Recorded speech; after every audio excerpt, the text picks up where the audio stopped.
Describe a Democrat. Evil.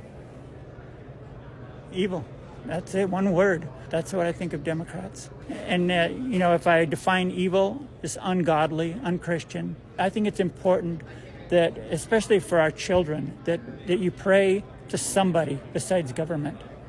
Well, I think it's pretty clear who this guy prays to, aside from the government. Any guesses? Despite Trump losing the presidential election over 2 years ago, and the Trump train getting blasted in this year's midterms, his sycophants across the country are alive and well, and they're not slowing down pushing their conspiracy theories.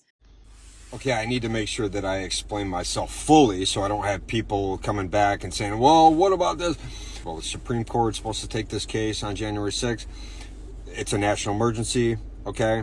Because they didn't do their due diligence. They should have taken that 10-day window to figure out if there was any fraud, because there was over 100 petitions objecting to that.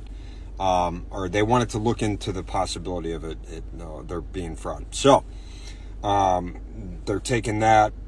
Supposedly this Friday, we're not going to hear about it from mainstream media. I don't know how we're going to hear about it. I don't know what's going to happen after that. Very difficult to even parse what this guy is referring to, but I think it's regarding a long shot case that would challenge the 2020 election results, whose appeal the DOJ hasn't even bothered to take up. It made the rounds on the far right after Mike Huckabee incorrectly wrote in his Substack that the Supreme Court agreed to hear it, which is completely false. And look, to be honest, this type of theorizing and hoping and praying to the god of Trump, I guess, is fine, right? I mean, it's not as if any of these people actually leave their laptop screens or TikTok feeds, right? With each passing moment, the crowd outside got closer and the police were pushed back. The scaffolding set up for the upcoming inauguration scaled. Windows broken, officers set upon by an angry and violent mob. But speaking of resistance, here's Ginny Thomas back in 2018 saying that Democratic resistance to Trump being elected was horrifying and never something that would have happened on the right. Left, the Trump resistance. I mean, the left, I've never seen anything like what's out there outside these walls, both culturally and politically. What would happen if the right would have done this for President Obama and developed a resistance across the culture, across legal lanes, across the political obstruction? Yeah.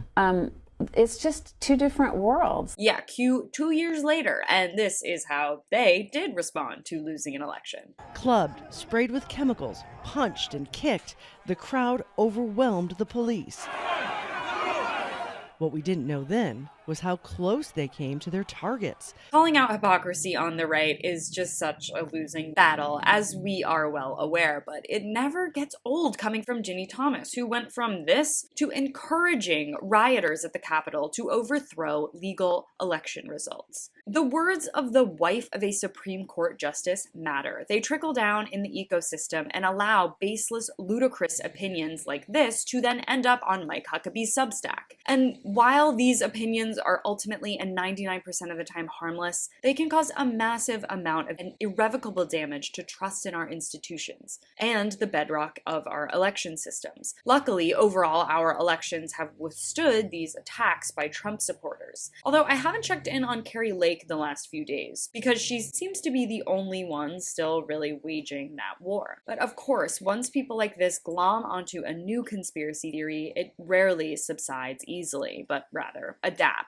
And I'm sure with 2024 right around the corner, it's just a matter of time before the next theory gains popularity. Thanks so much for watching. You can follow me on all platforms at Caro Johnson 917.